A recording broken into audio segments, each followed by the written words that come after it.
family first, because when you homeschool, your family is very important, right? So the first thing,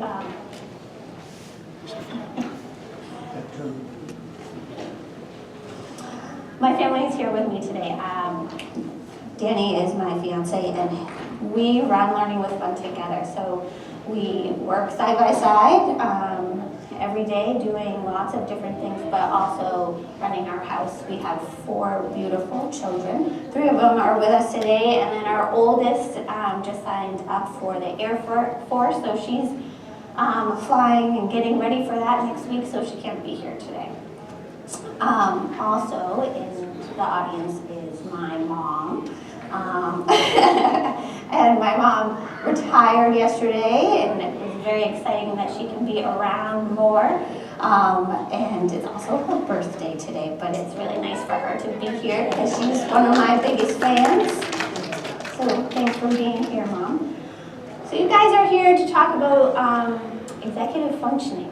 And so a lot of what I do is working with kids with executive functioning. So today, we're really going to talk about what Learning with Fun is. And so at Learning with Fun, we develop personalized education. We do homeschooling as well as academic coaching, which it's not classic tutoring. People do come in for tutoring support, but we've developed curriculum based on kids' learning styles to help them learn skills. And we also provide remote learning, which is really nice. A little bit about myself. I went to school for social work and thought I would take that career path for a little while. I graduated with a bachelor's in social work, and then started graduate work as a social worker, and really knew that I wanted to teach. I love the idea of working with kids, and so I went back to school to get my master's in education. And during my graduate program, I was fascinated with the neuroscience behind education and how people learned. And so one of the projects that I did was I built individualized education programs for kids with autism. And I learned the science behind autism and how to teach kids that had different levels of autism so they could hopefully become functional adults in some way. So today's talk is, we're going to have 5 different steps. The first step is I'm going to define to you what executive functioning is. So there's lots of different definitions out there. We all think we know what it is, but we're going to have a basis of a term of what it is. And then I'm going to talk to you about the core 7 functions of executive functioning. And this kind of talks about our spatial awareness, how we regulate our emotions, how we organize our thoughts, those types of things. And then I'm going to talk to you a lot about our Baines approach, and I will get into that more through the talk, but at Learning with Fun, we use an approach that we developed called Baines. And it's really about full body learning and looking at every piece of our body and how it relates to how we function in daily life. And then I developed a 3-drill model to help kids with executive functioning. And I'm going to talk to you about that method that I use with kids. And it has been proven to be pretty effective. And then the last part of this is I'm going to talk to you about tips. If you have not gotten the handout, you can get it at the end. It's in the back, but it's for you to take home some tips that you can do at home that can help. So we're going to get started. But first we're going to have a little fun. All right, let me know at the end, I'm going to ask you a question, if you have a child that fits this type of criteria, right? Keeps a messy room, fails to complete assignments unless you're hovering over them, loses things on a regular basis. That could be jackets, clothes, shoes, or you find paper shoved in a bag somewhere, right? Or, socks, things like that. Gets stuck on small steps projects, right? We're all doing homeschool learning. Do you have to really break it down for them? Trouble keeping track of time and managing time. It gets overwhelmed when they're asked to do a specific assignment that might not be of an interest to them. Cannot be flexible with habits. This is like transitions, routines, right? Like if it comes out of ordinary, gets upset with very small details, right? Like if their expectation is that they're going to go and see their friend and you need to stop and get something at a store, right? Like, and they weren't prepared for that. Are they able to get through that? Fails to control impulses or lashes out with frustration. So, in the audience, how many of you have a child that is like this? Okay, now, take a look around. That's why you guys are here, right? Okay. So, we're going to talk about what is executive functioning. So, pretend that your brain is a busy highway. Okay, things are going all over the place. Your executive functioning skills are like the traffic rules. It tells you what you're supposed to do, how you're going to control yourself, and really takes in all that stream of information that's coming through. So, on a daily adventure in your world, you have information flooding at you all the time. So think of a child, right? Whether you are someone that doesn't do electronics, you have electronic devices, you have people talking at you, you have things around you, right, all the time, your environment. Information is always flooding your brain. So someone that has executive functioning, that's a lot. Their brain can't process all the different types of formulas of information coming at them. So when we look at that, we have to really kind of break it down and think about, all right, what type of information does your child respond to best? Is it verbal? Is it visual? So this is where we start to talk about the 7 core functions of like what is executive functioning. So self-awareness. Are they aware of what's around them? Are they clumsy? Do they walk into stuff? I use a classic example. You have a son or daughter who gets into the refrigerator, right? And they pour themselves a glass of milk and they leave the container on the counter, right? And how many times have you told them, could you put it back, right? Like the fridge is right there. You could put it back. You took it out, right? But in their mind, they're already thinking about something else, right? Their brain isn't there. So that's that self-awareness. Do they have that ability? And for parents, it's very hard because you get very frustrated quickly because you've probably told your son or daughter that about 100 times. So then you have inhibition. So that's, do they have self-restraint, self-control? Now, we tend to get upset when our kids aren't able to control themselves. But when you look at somebody that has executive functioning, what their body's really doing is they're trying to express to you what they're feeling, but they don't have the ability to formulate the words, so they become very frustrated very quickly. Non-verbal working memory. So a lot of times, visual cues, people will say, okay, well, use visuals to help them remember. Well, for some kids with executive function, that works great, but there's a big portion of them that visual cues they don't remember. So when we look at it, how do they remember information? Can they do it visually? Can they process that short-term memory visual cues, making a list, those types of things? And then we have verbal working memory, and this is speech. So we see this a lot in high school students, middle school kids, right? Because the content that you're teaching your kids now is more in depth. It's less worksheets. There's a lot of things that they have to remember. And that is tricky for them, and that's where you see a lot of high school kids and middle school kids start to slide in their ability to produce quality work. Because there's a lot of verbal cues, a lot of verbal information, whether you're showing that to them through videos, you're reading it to them, what have you. The other part of this is emotional regulation. Now, even if you don't have executive functioning stuff sometimes it's hard to regulate your emotions, right?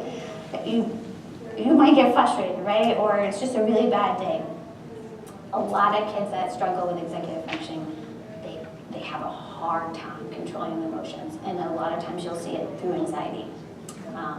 And the anxiety piece is it's almost crippling for them. And as a parent, you don't always see it, but that is usually where it comes out. And because of that, you will see in boys more aggression, a lot of physicalness. With girls, they tend to be more emotional, isolating. And so it's really important to kind of look at that when you have a child that has executive functioning. Are they able to really have those tools to be able to work through that self-regulation? Self-motivation. So this is a big one because you have to be motivated in life to get to the next step, right? And we're all here because we're educating our kids and we want them to be motivated and to do amazing things in the world and to be great adults. So this is hard when you have a child that just can't wrap their head around it and get out of their own way and be motivated, right? They probably are motivated, but they can't process all the things that are going on in their mind, and so it makes them not motivated at all, because if I do something, I can't complete it, I can't get through it, so why do I want to do it at all? Right? So they have that piece of failure inside, a lot of kids that struggle with this because they want to be motivated, but they physically can't because they can't process enough. So when I assess somebody, I look at that motivation. Do they have the motivation inside and they just don't have the tools to execute what they need to get done? And then the last 7 step is planning and solving problems. We have to do this all the time. And when your kids are first born, right, I have 4, and all of you have lots of children, I assume, you start at a very early age saying, okay, can you tell me that with your words? Can you make eye contact? How might we solve this, right? You start that language very young, and then they get to middle school, and somehow we expect them to know how to solve all those. You've done all that hard work, right? As a mom and dad, you've done that hard work when they were little, and you're hoping that they have the skills to problem solve. Kids that have executive functioning, they have it, they know what they need to do, they just can't access it. So one of the things I really stress to you is that you still do those verbal talks, like, okay, you have this big project and you have a game you have to do and you also have work. Okay, how might we solve this? Let's walk through it, let's prioritize. Or it could be something that's a social issue, right? Like, okay, I have this friend and we have this issue going on and I don't know how to process it. Okay, well, let's do that visual story walk. Let's talk about it. So even as an adult, it's always good to process with somebody else, right? Like you call your friend or your husband or whoever and say, I gotta talk about this. You're doing that problem solving. It doesn't go away even when they get older. So kids with executive function, they struggle with that a lot. So you gotta have to, as a parent, still do those talks if I can't stress enough. Does anyone have any questions so far? Yeah. One, are these kids that are just born randomly, or is this a genetic component, or is it? That's a great question. That's a really good question. So there is a genetic component, but in our world that we live in, this is I don't want to say it's an epidemic, but you see it more often than not now. And that's because we are not made to use our executive functioning skills as often as we used to have to. Like, you used to have to remember, I'm not that old, but I remember that if I wanted to call my friend, I had to look her number up in a phone book. Kids don't have to do that anymore. They don't have to learn how to organize things or always look up words in a dictionary. Like, everything is by the touch of our hand. And we all have phones, right? There's a huge technology piece of this that we've made things much easier for ourselves, but it has hindered the ability to use your executive functioning skills. Now, to also answer your question, unfortunately, executive functioning is not considered a disability. where you see it is with kids with like ADHD, autism, dyslexia, those processing disorders that you see. So, does that answer your question? Okay. Is there any other questions? I'll stop periodically to ask. No? Okay. So, why do these 7 steps matter? By the age of 2, self-awareness is already being developed. By the age of 30, you haven't really physically developed your brain enough until then to make planning and problem-solving skills. So, we all have kids and teenagers, right? And we're saying, okay, what are you going to do with your life? Where are you going to go to college? What job are you going to do? What do you want to do with yourself? So from the age of 17 to 25, these kiddos have to make some pretty big decisions with their life. And their brain isn't quite fully developed until the age of 30. So think about it for just a second. If you have a child with executive functioning and they don't have any support and they haven't learned how to do some of these tools that they need to function, right?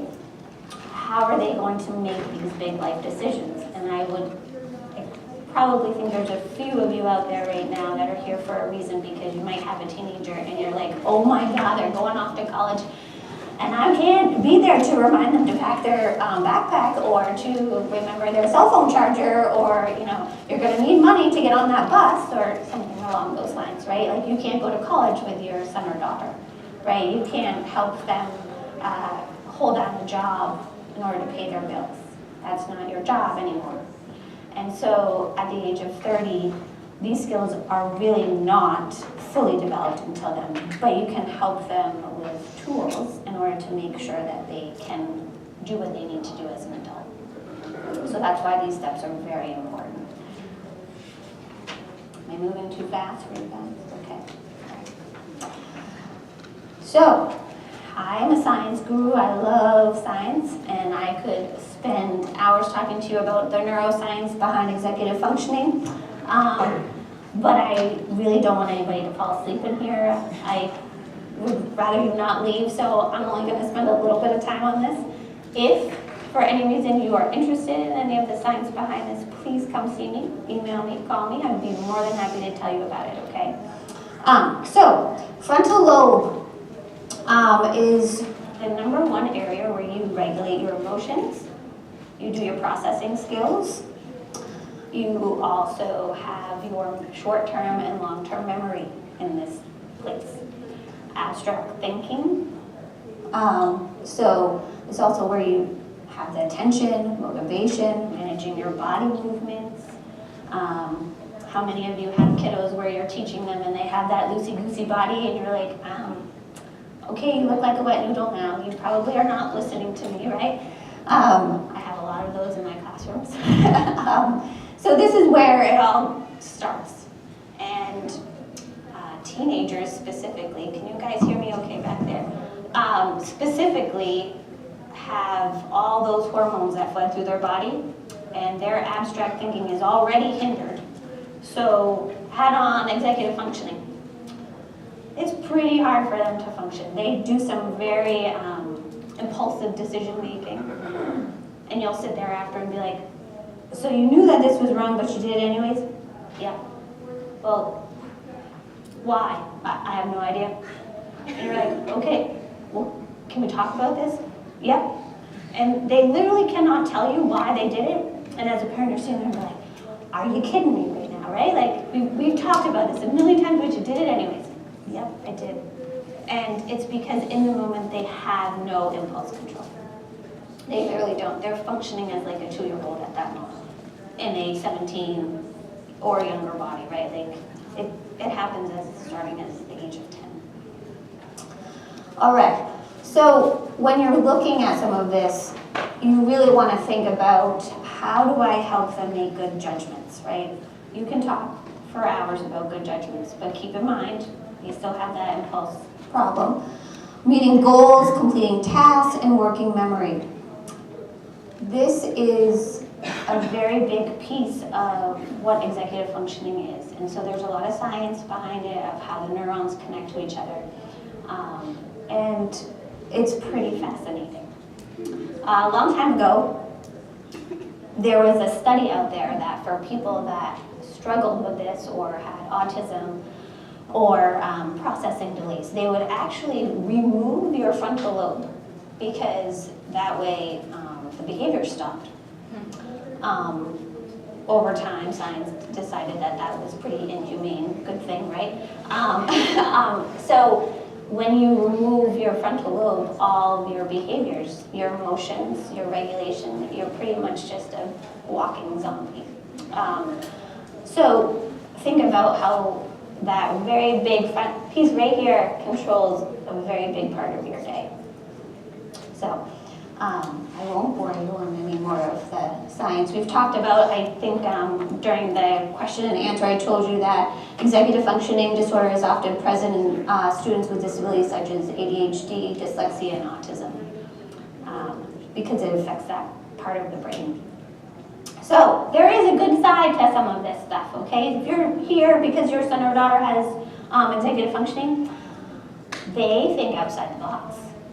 You have more entrepreneurs that are have executive functioning than any other group of entrepreneurs. So they're most often going to do amazing things in this world if they're given the right support. They're very creative. They tend to be athletic. And so children and adults that have executive functioning can look at the world in many different levels than somebody that can't. And I happen to think that's amazing. I have family that has executive functioning, and they can sit there and create the most amazing piece of art or come up with some great business ideas. So it's actually a great thing. So some famous people: Justin Timberlake, Will Smith, Michael Phelps, Jim Carrey, Sir Richard Branson, and Albert Einstein.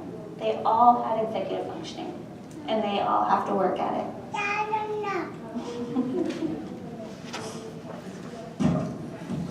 Okay, so we're on step 4. We're going to talk about our Baines method. And this is something that when a student comes into our office, we look at this approach and how we build their individualized curriculum as well as their program.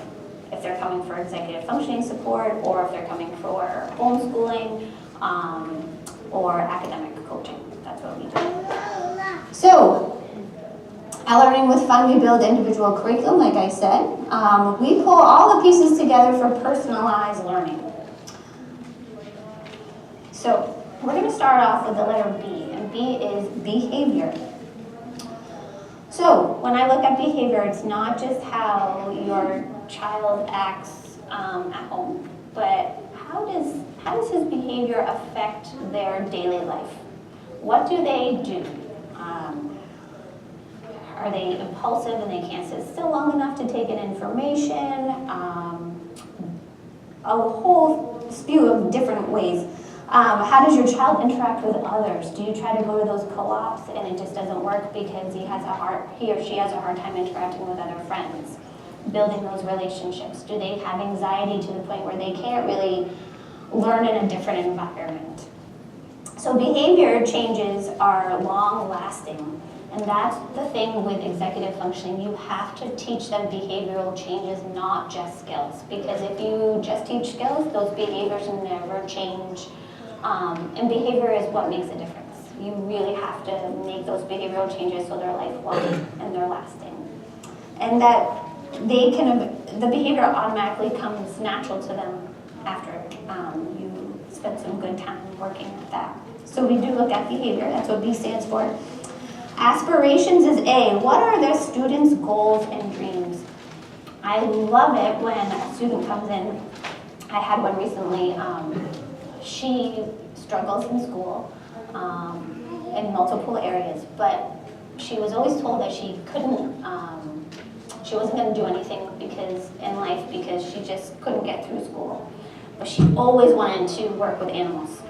And she wanted to open up her own business, but she had the idea that she just couldn't do it because she didn't have the skill set or the executive functioning to be able to work through it all. On my way up here, we got an email, and and she is working at an animal shelter, walking dogs and doing what she loves. She has worked so hard on learning behaviors that it filtered into her aspirations, what she loves to do, right? It makes her happy. And so for a lot of kids, when they come in, I want to know, what are your dreams? What do you want to do? Put aside the motivation and all the other stuff. What do you love? And if you can figure out what your kids love and help them work towards that, you find that motivation. You help them find those skills. The I is interest. So aspirations and interests are different. Your interests is what I build their curriculum on and what I help them with their executive functioning. So if you like to play sports, okay, well, I like sports. I might not know a lot about football, but I do know a lot about baseball. Let's talk about sports, you know. I learn more from my students' interests about things. I never knew that you could be a professional YouTuber until I worked with a bunch of third graders. I was like, that's really a profession? I have no idea about that. Tell me more, right? I have kids that are so interested in gaming, right? And no matter what your idea is on it, I don't own a device of that sort in my house, but they've learned about history of weapons. They've learned about, I didn't know bag milk existed, but that was a thing in a game. And so one of my students wrote a whole blog on that. So finding what your kids' interests are and building curriculum at home for them around that can really spark their want to sit and learn a little bit longer. The N is nutrition. So nutrition is hard. We live in a world that we're always busy, and so some kids like to eat in the morning, some kids don't. I have one that does not like breakfast, and when she was in public school, I would be like, okay, come on, we gotta catch the bus, you gotta eat something. And she usually couldn't put something in her belly, and so by 9 o'clock she was starving, right? 9 or 10 o'clock, she's hungry. Well, snack time in a public school is 5 minutes maybe, right? And so all day, until lunchtime, her belly's hungry. And so that attention, when your belly's hungry, or hangry as we call it in my house, your attention span is very limited, right? So also what you're taking into your body. Your gut is your second brain, almost, if you want to think about it, even though this is your brain. Your gut is always processing food and sending the nutrients to places that it needs to be. The more carbs you eat, the harder your body is working to process. And so we really look at what is your son or daughter taking in for nutrients. Nutrients are huge. It helps with concentration. How much water are kids drinking? Water lubricates the brain. The more water kids drink that have executive functioning, the easier it is for them to concentrate. So I always have kids in my office while they're having executive functioning treatment with me, bottled water. Like, you have to drink the water while doing it and after. So really check to see how much your kids are taking in.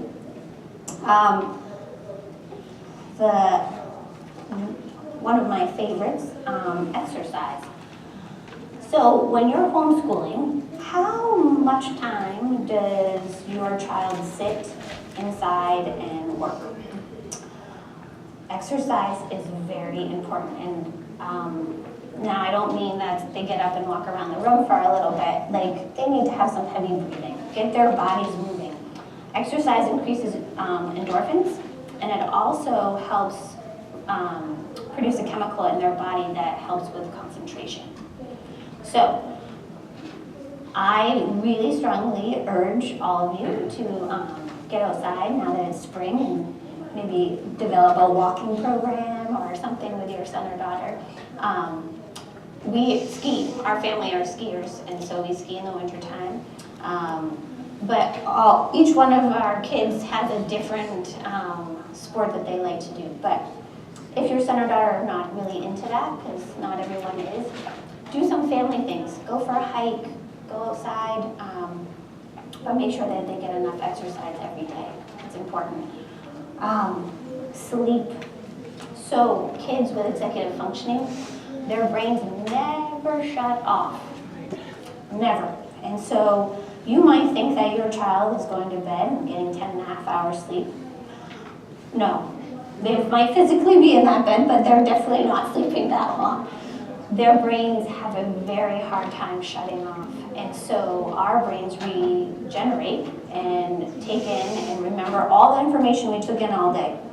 And so if your son and daughter are not getting that deep sleep, they have a harder time concentrating the next day. The information that you might have just taught them and they've learned, most likely pieces of it are lost. You're going to have to go over that again. They're tired constantly. You'll see them, they're sluggish, this is over yet, right? That ability to stay on task is just crippling for them because their bodies aren't tired. I mean, their bodies are tired and we don't see it and we don't understand it. So just for a second, think about it. You've been up working for, 12 hours and it's been a really long day and your body is toast. That's how your son or daughter probably feels almost every day, and we want them to be on task. We want them to stay organized. We want them to remember information. We want them to be good human beings and us not have to nag at them, and their bodies are exhausted. And so it's kind of this really vicious cycle. There are some really good tips for sleep. I always go the natural route, but no electronics an hour before bed. Drink some warm tea or something warm in their body, a hot shower, calming music. There are some really good apps out there that talk about help them get into the different realms of sleep. So there are a lot of other things that you can do. Some people use melatonin. I think that's everybody has their own view on those types of things. But the natural way of getting your son and daughter to get a very good night's sleep and to settle their brain, rhythmic massage sometimes helps too. Do you have any questions so far? No? Yeah. You mentioned so there's the brain functioning and trying to have that nutrition and all that. So if you're taking supplements like fish oils, omegas, things like that, or specific for brain health, is that going to help with the executive function? Yes. One of the best things you could do is omega-3s. Fish oils are amazing. So I see a lot of kids that have ADHD, and doctors usually love to push the medication. There's tons of studies out there. Do your research. Omega-3 fatty acids have a higher success rate than any ADHD med. Taking it at a very early age at a higher dose. It's amazing what it does. So yes, thank you for bringing that up. I think I saw another hand out there. No? We're good? Okay. So just as a recap, our Baines method is behavior, aspirations, interests, nutrition, sleep, exercise, and sleep. I always flip those every time. So now we're going to get into what I do.